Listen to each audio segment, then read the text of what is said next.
Ladies and gentlemen, welcome to iDream Media. నేను Priyadarshan. So June 4th Peddi కోసం మనందరం ఎదురు చూస్తున్నాం. సో పెద్ది పెహల్వాన్ కోసం ఎదురు చూస్తున్నాం. ఆ పెహల్వాన్ని మలిచిన మరొక పెహల్వాన్ ఇక్కడ ఉన్నారనమాట, నభాకాంత్ గారు. సో పుష్ప 2 తర్వాత ఆయన పేరు టాలీవుడ్లో బలంగా వినిపిస్తుంది అని అనుకున్నాం. ఇప్పుడు చాలా పెద్దగా వినిపించబోతుంది పెద్ది సినిమా నుండి. మాట్లాడదాం.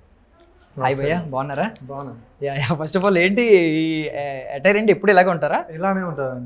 ఈ పెద్ద ఎఫెక్ట్ ఏమన్నా డౌట్? లేదు, షూట్ ఇది స్టార్టింగ్ నుంచి అంతే అండి. ఓకే.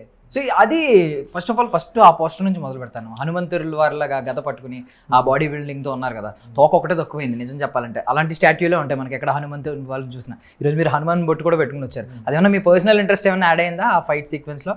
లేదండి, అది ఎందుకంటే కుస్తీ అంటేనే ఆంజనేయ స్వామి అండి. ఆంజనేయ స్వామి గురువు అనేది శివుడు అండి కుస్తీకి నిజంగా. అంటే సో చిన్న చిన్న ఎలిమెంట్ తీసుకున్నప్పుడు అట్లాంటి కొన్ని ఉంటే బాగుంటుందని ఫీల్ అంతే. సో పెద్దికి మాకు ఒక 2 సిమిలారిటీస్ కనిపిస్తున్నాయి. ఒకటి, నాన్నగారి బాటలో వచ్చి సక్సెస్ కొట్టాడు ఆయన. రామ్ చరణ్ గారు గ్లోబల్ స్టార్ వరకు ఎదిగారు. మీరు కూడా నాన్నగారి బాటలోనే వచ్చి సక్సెస్ కొట్టారు. ఏంటి ఈ సిమిలారిటీ ఏమన్నా మీరు ఆలోచించారా, ఇమాజిన్ చేశారా? చరణ్ గారు కూడా నేను కూడా ఆ టైప్లోనే వెళ్తున్నాను నా లైఫ్ కూడా అని చెప్పి ఏమన్నా ఇదేమన్నా లక్కీ ప్రాజెక్ట్ అవుద్దేమో? అంటే ఏం లేదండి, ఎలా వెళ్తున్నామంటే ఇప్పుడు మీరు అంతకుముందు ఇంటర్వ్యూలో చూసుంటే ఆడియో ఫంక్షన్లో సంథింగ్ చరణ్ సార్ ఒక మాట అన్నారు. అంటే నాన్నగారికైనా నాకు ఎక్కువ ఎదగాలని లేదు, ఆయన ఇచ్చిన పేరుని చెడగొట్టకుండా ఉంటే చాలు అని చెప్పారు కదా. సేమ్ అదే ఫీల్ అండి. నాన్నగారు నాకు ఇచ్చిన ఆ ఫ్రీడమ్ కానీ ఆయన తీసుకొచ్చిన ఆర్ట్ కానీ ఆయన పేరు నేను చెడకుండా ఇంకా గెయిన్ అవ్వకుంటూ వెళ్తే చాలండి, అంతే. సో బేసికలీ ప్రజెంట్ అందరూ మిమ్మల్ని మెగా ఫైట్ మాస్టర్ అంటున్నారు. అంటే మెగా ఫ్యామిలీలో ఎవరిని వదలలేనట్టున్నారు, ఆల్మోస్ట్ అందరినీ కవర్ చేశారు, ఇంకెవరు మిస్ అవ్వలేదు I think. Actually Sai Dharam Tej గారితో కూడా చేయాలి, అది చిన్న కొంచెం SYT చేస్తున్నారని చెప్పి విన్నాం. చిన్నది మిస్ అయింది, అది డేట్స్ పిద్దిలో ఉన్నా కాబట్టి ఆ డేట్స్ కొంచెం ఓకే చేయట్లేదు అది. బట్ మెగా ఫ్యామిలీ జీన్స్లో, అంటే అల్లు అర్జున్ గారు కూడా మెగా ఫ్యామిలీ కాబట్టి, సో మొత్తం ఈ ఫ్యామిలీ జీన్స్లో ఏమన్నా అబ్జర్వ్ చేశారు మీరు? వాళ్ళ బాడీస్ కానీ వాళ్ళ బాడీ లాంగ్వేజ్ కానీ ఆ ఈజ్ కానీ చూస్తారు కదా, ఆ ఫ్యామిలీ జీన్స్లో ఏమన్నా అబ్జర్వ్ చేశారా ఒక ఫిజికల్? లేదండి, జీన్స్లో ఒకటి పక్కన పెడితే అండి అందరిది ఇంప్రెషన్ చిరంజీవి సార్తో బాస్ దగ్గర నుంచి నేర్చుకునే ఇంప్రెషన్ వీళ్ళది ఏంటంటే జీన్స్ చెప్తున్నా, కష్టపడే గుణం. వీళ్ళందరూ దాన్ని తీసుకున్నారు ఓన్గా. సో వాళ్ళకు జీన్స్లో ఏమొచ్చిందంటే కష్టపడే గుణం వచ్చింది. సో ప్రతిదీ స్టార్స్గా చరణ్ అన్న కానీ బన్నీ అన్న కానీ ఇప్పుడు ఎదుగుతుంది దేని గురించి అంటే కష్టపడే ఆ జీన్స్ ఉంది కదా, అది తీసుకున్నారు, ఓన్ చేసుకున్నారు. సో ఫైట్ మాస్టర్కి ఉండే కళ ఏంటంటే కొన్ని సినిమాలు వస్తూ ఉంటాయి, అబ్బా బిగ్గెస్ట్ యాక్షన్ సీక్వెన్స్లు ఉన్నాయి అందులో, అంటే రా అండ్ డ్రస్టిక్ యాక్షన్ సీక్వెన్స్లు ఉన్నారా, ఎప్పుడు చూడలేదు ఇలాంటి యాక్షన్ సీక్వెన్స్ అని, అలాంటి అనిపించుకోవాలని ఉంటుంది. మీకు అలాంటి కళ ఏమన్నా, అలాంటి కమెంట్ ఏమన్నా ఈ సినిమా నుంచి వినొచ్చా? ఏమో, ఇప్పుడు నేను పుష్ప 2 స్టార్ట్ అయిన దగ్గర నుంచి దేవుడు నాకు ఈ ప్రతి ఎపిసోడ్ నాకు ఛాలెంజింగ్గానే ఇచ్చారు, అంటే కొంచెం డిఫరెంట్గానే ఇచ్చారు. సో ఈ పిద్దిగుల్లో కూడా నేను చాలా బ్లెస్ అయ్యాను. నాకు చాలా డిఫరెంట్ యాక్షన్ జానర్ చేయడానికి బుజ్జిబాబు గారు నాకు చాలా న్యూ కంటెంట్స్, అంటే ఒక న్యూ అట్మాస్ఫియర్, న్యూ ఎలిమెంట్స్ కానీ ఒక కొత్త ఇమోషన్ అనేది అన్నీ రెగ్యులర్గానే ఉంటుంది కానీ చూపించే విధానంలో కొత్తతనం ఉంటుంది. బుజ్జి సార్ దీన్ని బాగా ఆ ఇమోషన్ని కొత్తగా ట్రై చేశారు. ఓకే. అండ్ ఆ గంగమ్మ తల్లి జాతర సీక్వెన్స్ ఒక రేంజ్లో మీకు హిట్ కొట్టింది. మరి ఇక్కడ మేము అంటే ఆడియన్స్ ఒక్కొక్కటి ఒక్కొక్క డీకోడ్ చేస్తున్నారు, ఇంటర్వెల్ బ్లాక్ అదిరిపోద్దని, లేదంటే ప్రీ క్లైమాక్స్ అదిరిపోద్దని, క్లైమాక్స్ అదిరిపోద్దని. మీరేమన్నా చెప్పగలుగుతారా? అంటే ప్రాపర్ మీకు కంప్లీట్గా ఒక బిర్యానీ తిన్న ఫీలింగ్ ఇచ్చిన మాస్, కొరియోగ్రఫీ, యాక్షన్ కొరియోగ్రఫీ. అంటే సెకండ్ హాఫ్లో ఒకటి ఎపిసోడ్ ఉంటుందండి, అసలు అది ఫ్యాన్స్కి అయితే అసలు మాస్ జాతర అనేది. ఓకే. ఇంకోటి సెకండ్ హాఫ్ ఒక 40 to 30 minutes అసలు మీరు విద్యని ఓన్ చేసుకుంటారండి.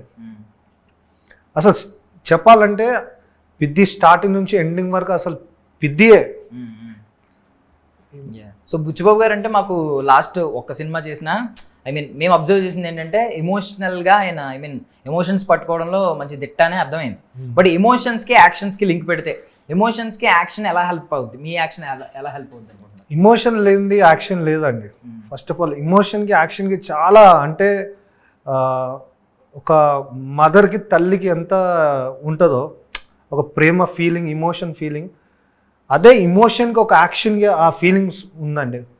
అంటే ఇమోషన్ అనేది మదర్ ఉందండి, యాక్షన్ అనేది ఒక కొడుకు.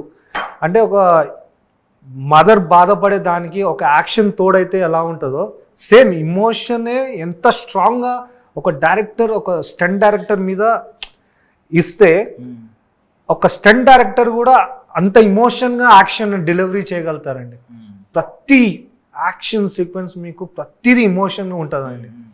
అంటే చాలా యూనిక్గా బుజ్జిబాబు సార్ చాలా యూనిక్గా ప్లాన్ చేశారండి ప్రతి ఎపిసోడ్. అసలు మీకు ఈ యాక్షన్ ఎందుకు వచ్చింది, ఎందుకు పోయింది, ఆ ఫీలింగే ఉండదు. సో బేసికలీ సుకుమార్ గారితో మొదలైన మీ జర్నీ ఫైట్ మాస్టర్గా ఇప్పుడు వాళ్ళ శిష్యుడి దగ్గర ఉంది కాబట్టి ఏం అబ్జర్వ్ చేశారండి? అంటే గురువుకి శిష్యుడికి ఉన్న సిమిలారిటీస్ ఉంటాయి కదా, కంపేర్ చేస్తే ఏం అబ్జర్వ్ చేశారు? ఇమోషన్ దగ్గర కాంప్రమైజ్ అవ్వరండి, టీచర్ అయినా స్టూడెంట్ అయినా. ఓకే, అదే ఒకటే ఇమోషన్స్ దగ్గర కాంప్రమైజ్. సుకుమార్ సారు ఇమోషన్ దగ్గర కాంప్రమైజ్ అవ్వరు, శిష్యుడు కూడా ఇమోషన్ దగ్గర అసలు కాంప్రమైజే లేదు. అండ్ కమింగ్ టు బ్యాట్ అండి, ఈ బ్యాట్కి ఉన్న ఇది ఎంత వైరల్ అయిందో మీ అందరికీ తెలుసు, మనందరికీ తెలుసు. సో ఫస్ట్లీ ఈ షాట్ మీదే అని తెలిసిన తర్వాత మేము ఇంకా షాక్ అయ్యాం.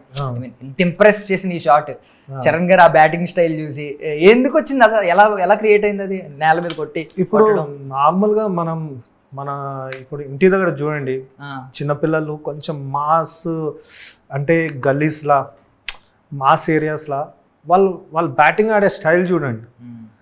మన వాళ్ళు ఇప్పుడు కూడా ఆ మట్టి ఆటని ఇప్పుడు నార్మల్గా క్రికెట్ ఆ స్టోన్ ఉంటే స్టోన్ మీద కొట్టుకొని గ్రిప్ తీసుకొని రారా అని అంటాం కదా. సో అదే క్యారెక్టర్ పిద్దులో పుట్టింది. ఒక ఎపిసోడ్లో సమ్హౌ అతను ఒక ముందు నుంచి ఛాలెంజ్ ఇస్తున్నాం వల్ల ఈ షాట్ పుట్టింది. అది దేనివల్ల పుట్టిందంటే బుజ్జి సార్ ఇచ్చిన నాకు నా మీద అంటే ఒక ఇమోషన్ ఇస్తున్నారు, దాన్ని నేను యాక్షన్గా తిరిగి ఇవ్వాలి. సో నాకు అది బ్యాటింగ్ స్టైల్లో ఇవ్వాలి, ఒక ఫైట్ లాగా ఉండాలి అది. సో ఆ మూవ్ పుట్టిందండి. అంటే ఎప్పుడైనా మీ ఫ్రెండ్స్ కానీ మీరు కానీ చిన్నప్పుడు యంగేజ్లో క్రికెట్ ఆడుతున్నప్పుడు ఇలా ఉందా? అంటే బాల్ వేస్తున్నప్పుడు అలా కొట్టడం మేము ఎప్పుడు చూడలేదు.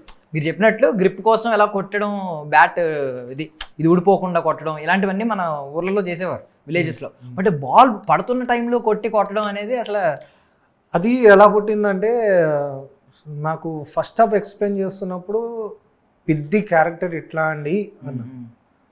సో పిద్ది క్యారెక్టర్ అలా ఉందన్నప్పుడు ఇప్పుడు పిద్ది అయితే అసలు ఎవరి మాట విన్నాడు.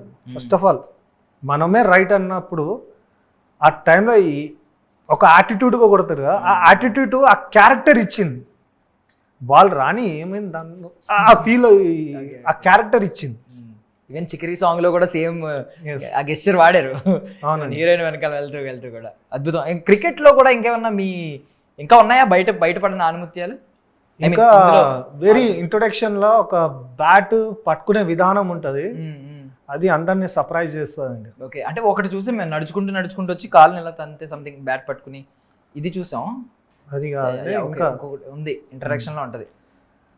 మీరు అందరూ చూసారు కదా ట్రైలర్లో, ఇట్లా బ్యాట్ వెనకాల ఇలా పట్టుకొని వస్తాడు.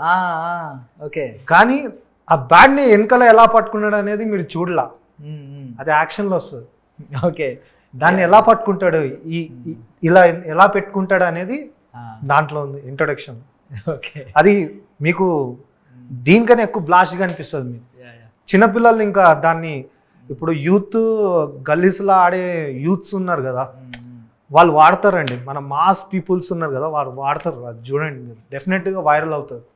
సో రాజమౌళి గారి నుంచి ఒక ట్రెండ్ క్రియేట్ అయిందన్న, ముందు ఉంది కానీ పర్టికులర్లీ ఇది కూడా ఒక ట్రెండ్, ఇది కూడా పర్టికులర్లీ చూడాలి అని చెప్పి రాజమౌళి గారి నుంచి మొదలైంది. ఏంటంటే ఆయుధాలు వాడడం, ప్రతి సినిమాలో కొత్త ఆయుధం. సో ఇందులో ఆల్రెడీ గద కనిపించింది, నాకు తెలిసి బ్యాట్ కూడా ఒక ఆయుధంగా మీరు వాడేసి ఉంటారనేది నా ఫీలింగ్. ఇంకేమన్నా వాడారా వెపన్స్ యాక్షన్ సీక్వెన్స్ల కోసం? అంటే చూడండి, ఇప్పుడు రెండు ఉంటాయండి. ఇప్పుడు ఆయుధం ఎందుకు వాడతామండి? 1000 మంది సంఖ్యలో వచ్చినప్పుడు అంతమందిని మనం హ్యాండిల్ చేయాలంటే ఆయుధం వాడాలి. మన ఇమోషనే కోపంగా మారినప్పుడు మనకు ఆయుధం అక్కర్లా. మన ఇమోషన్, మన కోపము 2 ప్లస్ అయితే అదే ఆయుధంగా అవుతుంది. అంటే కంట్రోల్ లేని బుల్ అంటారు కదా, అట్లాంటి ఎపిసోడ్ సెకండ్ హాఫ్లో ఉందండి. ఓకే, సో అన్నిటికంటే బిగ్గెస్ట్ వెపన్ ఎమోషన్ అంటారు మీరు? ఇమోషనే అంటాను నేను. ఇమోషన్కి అసలు బ్రేక్ లేదు. వన్స్ అది బ్లాస్ట్ అయిపోయిందంటే దాన్ని కంట్రోల్ చేసే చాలా తక్కువ మంది. అంటే మీరు మార్షల్ ఆర్ట్స్లో ఎక్స్పర్ట్, బట్ కుస్తీ గురించి మీకు ఏం తెలుసు అసలు? ఎక్కడన్నా చిన్నప్పుడు మీరు కూడా ట్రైన్ అయ్యారా? లేదండి, ఇప్పుడు కమర్షియల్ కుస్తీ అంటే నేను కమర్షియల్ బ్లాక్స్ అనేది నేను ఈజీగా ఏదైనా చేయగలుగుతాను. ఎందుకంటే అది మనకు ఇమోషన్తో పుట్టేది మనం చేయగలుగుతాం. కానీ ఒక ఎపిసోడ్లో ఉంది, స్టేట్ లెవెల్స్, నేషనల్ లెవెల్లో ఒకటి కుస్తీ ఎపిసోడ్ ఉంది. సో మనకు అంత హై లెవెల్ కావాలంటే దానికి మేము శ్యామ్ కౌశల్ మాస్టర్ని అప్రోచ్ అయ్యాం. సో విక్కీ కౌశల్ వాళ్ళ డాడీ, ఆయన ఇది దంగల్ చేశారండి. సో కృపాజీ శ్యామ్ కౌశల్ మాస్టర్ని పిలిపించి ఎగ్జాక్ట్లీగా పట్లు ఎలా ఉంటాయి, దంగల్ పట్టు ఎలా ఉంటుంది, ఇది రైట్ ఆర్ రాంగ్ వాళ్ళ గైడ్ లైన్స్లో చేశాం. ఈ నేషనల్స్ గేమ్స్ని మాత్రం శ్యామ్ కౌశల్ మాస్టర్ దాన్ని వెరీ న్యాచురల్ వేగా ఆయన ట్రీట్ చేశారండి ఆ ఎపిసోడ్. ఎందుకంటే అది నేషనల్ గేమ్స్, దాంట్లో మనం కమర్షియల్ యాడ్ చేయడానికి ఉండదు, అది దాన్ని ఒరిజినల్ లాగా చూపించాలి. సో దానికి శ్యామ్ కౌశల్ మాస్టర్, కృపాజీ దాన్ని బాగా హెల్ప్ చేశారు. ఓకే, సో మనశంకర్ వరప్రసాద్ గారిలో చాలా స్టైలిష్ ఫైట్లు ఉన్నాయి, లైక్ ఆ గన్ పెట్టి ఇలా ఇంట్రొడక్షన్ ఫైట్ చాలా స్టైలిష్గా ఉంటుంది. సో చాలా స్టైలిష్ ఫైట్లు దానిలో ఉన్నాయి. ఆబ్వియస్లీ పవన్ కళ్యాణ్ గారు అంటే మార్షల్ ఆర్ట్స్, మీలాగా ఆయన కూడా మార్షల్ ఆర్ట్స్ కాబట్టి బాడీ ఫ్లెక్సిబుల్గా ఉంటుంది అనేది మా నమ్మకం. ఇంకొక వైపు గంగమ్మ జాతరలో ఆయన ఎంత కష్టపడ్డారో చూసాం. ఈయంది జస్ట్ బియ్యం గింజ పట్టుకుంటే అన్నం ఉడికిందో లేదో తెలిసిందంటారు కదా, అలాగే ఆ జస్ట్ పెహల్వాన్ క్యారెక్టర్ చిన్న చూడగానే అర్థమైపోయింది ఆయన్ని మట్టిలో ఏ రేంజ్లో దొల్లించారో మీరు అని చెప్పి. సో ఈ నలుగురి బాడీ తత్వాల్లో ఏమేమి యూనిక్ క్వాలిటీ మీరు అబ్జర్వ్ చేశారు? ఇప్పుడు ఈ ఎపిసోడ్లో చూడండి, చరణ్ సార్కి ఇట్లాంటి అవకాశం వచ్చింది. సో ఆయన దీనికి మోల్డ్ అయిపోయి బెస్ట్ ఇచ్చారు. ఇదే ఎపిసోడ్ చిరంజీవి గారికి వచ్చింది అనుకుందాం, ఆయన బాడీ లాంగ్వేజ్తో దాన్ని బెస్ట్ ఇస్తుంది. మెయిన్ ఏంటంటే అక్కడ కావాల్సింది ఒక డైరెక్టర్ ఇచ్చే కొత్తతనమే బెస్ట్ అయిపోతుంది.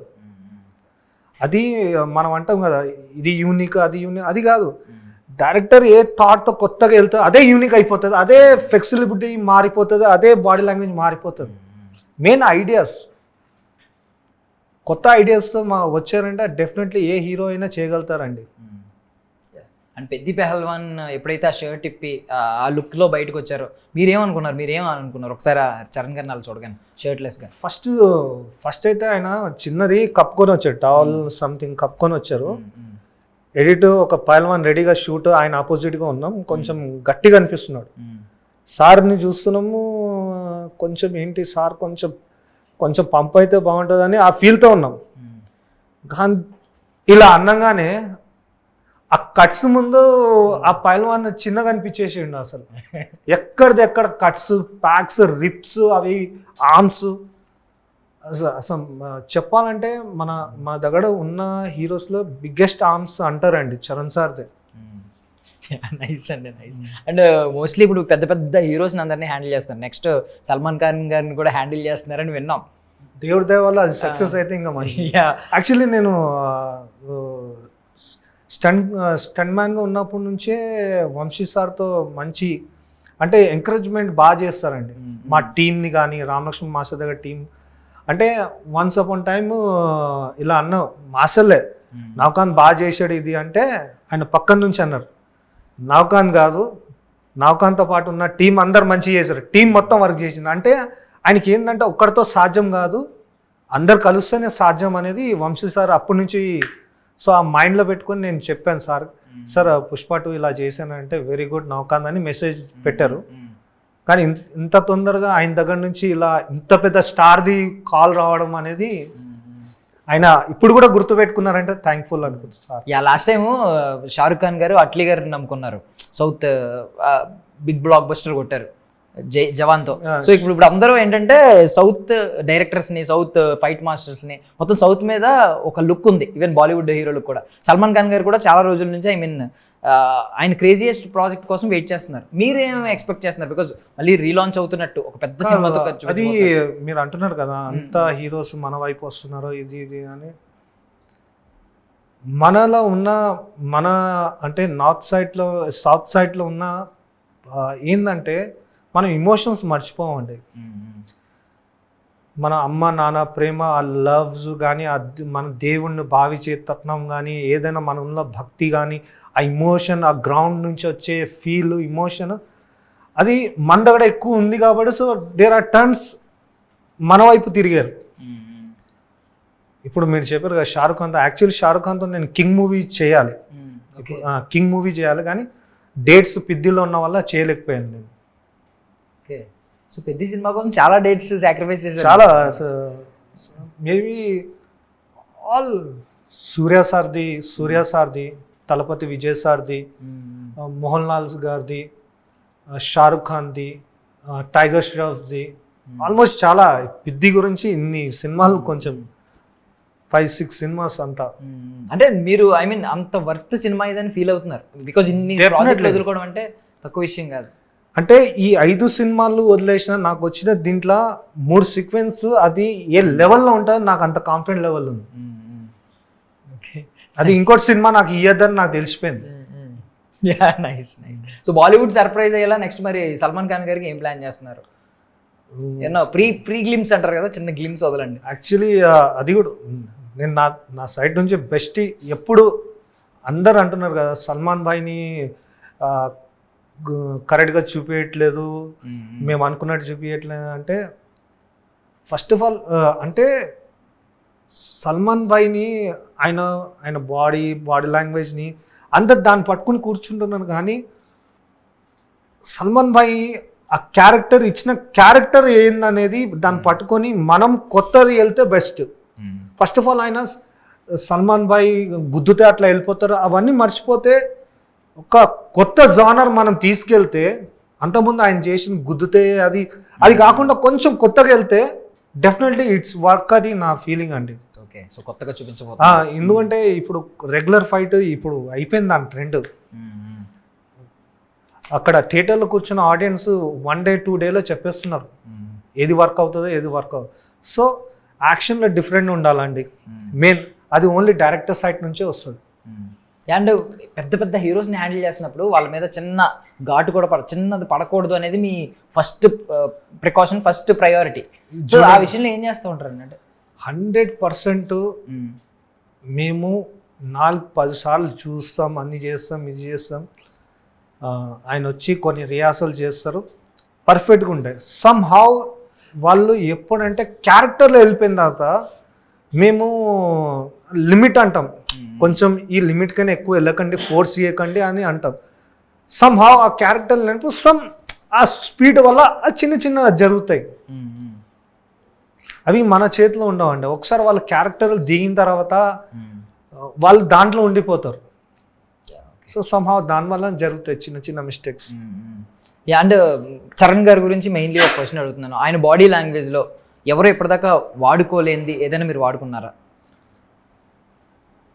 ఈ షార్ట్, ఇలాంటి షార్ట్స్ అవి ఎవరు ఇప్పటిదాకా పెట్టలేదు. బట్ కానీ యాక్షన్ డైరెక్టర్ కైనా ఎక్కువ ఒక డైరెక్టర్ బాగా వాడుకున్నారని నా ఫీలింగ్. ఓకే, బుజ్జిబాబు గారు ప్రతి సీన్, ప్రతి స్క్రిప్ట్ ఎలా డిజైన్ చేశారంటే, అసలు దీని తర్వాత ఇంకోటి ఎక్స్ప్రెషన్ ఇవ్వాలన్నా రిఫరెన్స్ చూపెట్ట పిద్దులు ఇచ్చారు కదా, ఆ ఎక్స్ప్రెషన్ అలా ఉంటే బాగుంటుంది, ఆ రిఫరెన్స్ అంతగా తీసుకెళ్లారండి బుజ్జిబాబు గారు. స్టాండర్డ్ సెట్ చేశారు మీరు. Yes, definitely. మీరు చూడండి పర్ఫార్మెన్స్ అసలు నెక్స్ట్ లెవెల్లో ఉంటుంది. కళ్ళ నుంచి నీరు 3-4 సార్లు. సో మెగా యాక్షన్ డైరెక్టర్ అయిపోయారు కాబట్టి మీరు ఐ మీన్ ఒక టర్మ్ బాగుంది, పవర్ఫుల్గా ఉంది. మెగా పవర్ స్టార్ ఉన్నారు, మెగా యాక్షన్ డైరెక్టర్ అయ్యారు కాబట్టి ఈ నలుగురు గురించి ఆఫ్ స్క్రీన్ ఒకటి అడుగుతున్నాను. అంటే మీరు ఆన్ స్క్రీన్ గురించి ఏం చెప్పారంటే కష్టపడే తత్వం వాళ్ళ జీన్స్లో ఉంది అని చెప్పారు.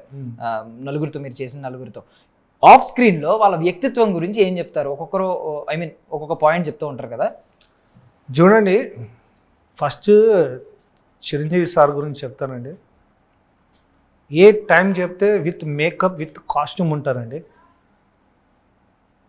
లొకేషన్లో నెక్స్ట్ షాట్ రెడీ చేస్తున్నాం సార్ అంటే నేను ఇక్కడనే కూర్చుంటా లొకేషన్లో అని చూస్తారు.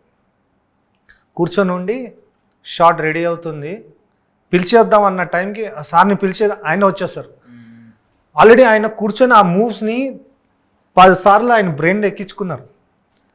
ఆయనకి ఎక్కువ చెప్పే అవసరం లేదు. అది మూవ్ ఇటు నుంచి ఇటు వస్తుంది, ఇటు ఇటు అదే కదా, మీరేమని చెప్పాలనుకుంటున్నారా మాస్టర్? లేదు సార్ ఇదే కావాలని. ఆయన ఓన్లీ పొద్దున వచ్చిన తర్వాత washroom, lunch, packup, all time లొకేషన్లో ఉంటారండి. అది చాలా, ఎందుకంటే ఇప్పుడు చూస్తే కొంతమంది ఎలా అంటే షార్ట్ ఇచ్చిన తర్వాత క్యారవాన్కి వెళ్ళిపోతారు. కానీ ఆయన సార్ మెంటాలిటీ ఏంటంటే ఆయన అయినా కానీ, చరణ్ సార్ అయినా, బన్నీ సార్ అయినా కానీ, మన పవన్ కళ్యాణ్ సార్ అయినా ఏంటంటే ప్రొడక్షన్కి హెల్ప్ అవ్వాలి. వాళ్ళ ఫీలింగ్స్ ఏంటంటే చిరంజీవి సార్ ఏం నమ్ముతారంటే మన గురించి ప్రొడక్షన్ డిలే, మన గురించి వర్క్ ఆగినట్టు ఫీలింగ్ రాకూడదు. ఆయనకి నచ్చదు. అందు గురించి ఆయన టిల్ ప్యాకప్ వరకు ఆయన కూర్చొని ఉంటారు లొకేషన్లో. చరణ్ బాబు అయినా సేమ్, బన్నీ సార్ అయినా సేమ్, పవన్ కళ్యాణ్ సార్ అయినా స్పాట్లో ఉంటారు. అంటే మన వల్ల డిలే అవ్వకూడదు. అది బెస్ట్ క్వాలిటీ అండి. చాలా పేషెన్సీ కావాలి అట్లానే లొకేషన్ కూర్చొని ఉండాలంటే. సో బిఫోర్ ఎండింగ్ ఒక క్వశ్చన్ అడుగుతున్నాను. అంటే మోస్ట్లీ ఇలాంటివి మనం చూస్తూ ఉంటాం కదా, పెహల్వాన్స్ ఎంత వెయిట్ ఉంటుందండి ఇలాంటిది? పెహల్వాన్స్ మోసే ఇది ఆల్మోస్ట్ పహల్వాన్ది ఇది ఒరిజినల్గా అయితే 25 to 25 kgs to 30 kgs ఉంటాయి మ్యాక్సిమం. ఒక మన రైస్ బ్యాగ్ ఎత్తే అంత బరువు ఉంటుంది. సింగిల్ హ్యాండ్తో చేస్తూ ఉంటారు బ్యాక్. ఇది ఏంటంటే స్విమ్లో మెయిన్ ఎంత స్విమ్లో లేపి ఇక్కడ ఆపుతారో అదే బలం. ఓకే, ఆ వెయిట్ని అక్కడ ఆపగలుగుతున్నాం చూడు, అదే బలం. సో June 4th మీ లైఫ్లో, మీ హోరోస్కోప్లో, మీ జాతకంలో ఎలా నిలబడుతుందని అనుకుంటున్నారు? నేను నా కెరియర్లో ఎప్పుడు మర్చిపోలేని సినిమా, నా కెరియర్ని ఇంకోటి మెట్టుకు తీసుకెళ్లే సినిమా. నేను వెళ్ళే జర్నీలో నేను కొత్త డైరెక్టర్ని ఫేజ్ చేసేటప్పుడు ఇమోషన్స్ ఎలా ఫీల్ అవ్వాలనేది నాకు నేర్పించిన సినిమా ఇది పెద్ది. ఓకే, అండ్ క్రికెట్ భాషలో మాట్లాడుకుంటే హెలికాప్టర్ షాట్ ఇలాంటివన్నీ ఉంటాయి. 6 మీరేం చెప్తారు? ఏది క్రికెట్ భాషలో చెప్పాలనుకుంటే పెద్ది మీ లైఫ్లో అప్పర్ కట్, హెలికాప్టర్ షాట్ ఇలాంటివన్నీ ఉంటాయి కదా. అప్పర్ కట్ అది చెప్పానండి. అంటే ఒక ఆటగాడు బాల్ ఎట్టు నుంచి ఇసిరిన కొట్టగలే కెపాసిటీ ఉన్న కెరియర్. Okay okay, nice. ఎట్టు నుంచైనా రానియండి, కొట్టగలుగుతాను అనేది. దాని పేరు యూనిక్ స్టైల్ అవసరం లేదు. మన టార్గెట్ మనకు గుర్తుంటే చాలు. ఇంకోటి రాండి గారి గురించి, రత్నవేల్ సారు, ఈ రేంజ్ వరకు నేను చూపించగలుగుతున్నానంటే ఆ విజువల్స్ కానీ, ఏది కానీ, ఆ వెనకాల ఉన్న యాంగిల్స్ కానీ, ఆ లైటింగ్ డిజైన్ కానీ, నేను రత్నవేల్ సార్ దగ్గర కొత్తగా నేర్చుకుంది ఏంటంటే, అంటే అంటాం కదా లైఫ్ ఈజ్ సర్కిల్, కొత్త నేర్చుకుంటారు కొత్త ఏంటంటే ఒక యాక్షన్ డైరెక్టర్ కూడా లైట్ గురించి ఆలోచించాలా అనేది నాకు పుట్టింది. ఏ లైట్ ఉన్నప్పుడు ఏ యాంగిల్ పెట్టాలి, ఏది క్లోజ్ పెట్టాలి, ఏది వైట్ పెట్టాలి, అది ఆయన దగ్గర నుంచి బాగా నేర్చుకున్నాను నేను అసలు. ఎందుకంటే ఆ సీక్రెట్స్ ఎవరు చెప్పారండి, కానీ రత్నవేలు సార్ యూత్ ఇప్పుడు ఉన్న యూత్ యాక్షన్ డైరెక్టర్స్ కూడా ఆ నాలెడ్జ్ గెయిన్ చేసుకోవాలని ఆయన నేర్పించారండి. ఇంకోటి రత్నవేలు సార్ వాళ్ళ అబ్బాయి అసిస్టెంట్ సార్కి డిఓపి మన ఆది, అతను కూడా నెక్స్ట్ లెవెల్ నాలెడ్జ్ ఉన్న పర్సన్ అండి. అంటే చెప్పకూడదు, హ్యాజ్ ఏ ఒక యూత్కి నాకు టక్కర్ 4 ఇచ్చాడు మనోడు. మాస్టర్ మీకైనా బెటర్గా ఉందని సమ్హౌ నన్ను కూడా కాంప్రమైజ్ చేయించారు. మన ఆది అంత నాలెడ్జ్ ఉంది. అంటే మనము ఈగో ఫీలింగ్ ఎప్పుడు ఉండదండి. రత్నవేలు సార్ దగ్గర నేర్చుకుంది అదే. సమ్ హౌ రత్నవేలు సార్ ఇది కొంచెం బెటర్గా ఉంటుందా అంటే, ఆయన ఉన్న స్థాయికి నో మాస్టర్ ఇది బాలే, you tell me master it's nice అంటే ఇది బాగుంది, ఎందుకు నువ్వు ఫీల్ అవుతున్నావు, బాగుంది అని చెప్పి ఆయన ఫ్రేమ్ని అచీవ్ అంటే అప్పుడే అయిపోయింది. ఆయన అంత పెద్ద వ్యక్తి రిసీవ్ చేసుకుంటున్నప్పుడు, ఇప్పుడు రాండీ సార్ సన్ సేమ్ ఫ్యూచర్లో ఒక పెద్ద కెమెరామెన్ అవుతాడు. సో నేను అప్పుడు ఏమవుతానంటే ఆదికైనా కొంచెం సీనియర్ అయిపోతా. సో ఆది చెప్పినప్పుడు నేను కూడా ఎక్కించుకొని ఈగో ఫీలింగ్స్ అనేది రత్నవేలు సార్ నన్ను ఇప్పుడే నేర్పించారు కాబట్టి నాకు లైఫ్లో ఈగో ఫీలింగ్ ఉండదు. ఆయన ఇప్పుడే నిజం చెప్తున్నారు, రత్నవేలు సార్ లాంటిది నేను నా జర్నీలా ఒక మెంటర్ లాగా భావిస్తున్నాను. ఎందుకంటే ఒక యాక్షన్ డైరెక్టర్ కూడా లైట్ నాలెడ్జ్ ఉండాలి అంటే ఏ లైట్కి ఏ కెమెరా యాంగిల్ పెట్టాలి నేర్పించారు. So thank you very much రాండీ సార్కి అంటారు. సో ఫైనల్లీ మేము కూడా అయితే ఎదురు చూస్తున్నామండి రత్నవేలు సార్ మాస్టర్ షాట్స్, మీ మాస్టర్ కంపోజిషన్స్ కోసం కూడా. ఐ మీన్ పెద్ద మీకు నిజంగా ఒక పెద్ద బ్లాక్ బస్టర్ అవ్వాలి, మీ కెరియర్లో మీ హోరోస్కోప్లో ఒక మంచి రోల్ ప్లే చేయాలని మేము కోరుకుంటున్నామండి. థ్యాంక్ యూ సో మచ్ మీ విలువైన సమయాన్ని ఇచ్చిన. And for more videos, Please subscribe to iDream channel. Subscribe to iDream Media. Please subscribe to iDream. Please subscribe to iDream. Please subscribe iDream. And please subscribe to iDream. For more videos, subscribe to iDream. please like, share, and subscribe to the channel. Congratulations, iDream. Subscribe to iDream. Subscribe to iDream. So subscribe to iDream Media. iDream ki iDream team అందరికి huge congratulations. Please subscribe iDream Media. Please subscribe to iDream. Subscribe iDream. Please subscribe to iDream. iDream అంటే నా కళల channel subscribe చేసుకున్న నోరు తిరుగుతలేదు, మీరైతే గంట గుర్తు కొట్టండి. For more such videos, please subscribe to iDream. Subscribe to iDream. Please subscribe to iDream. Please subscribe iDream Media. Please do subscribe to iDream. Please subscribe to iDream Media. For best entertainment and information, please subscribe iDream. And don't forget to subscribe to iDream.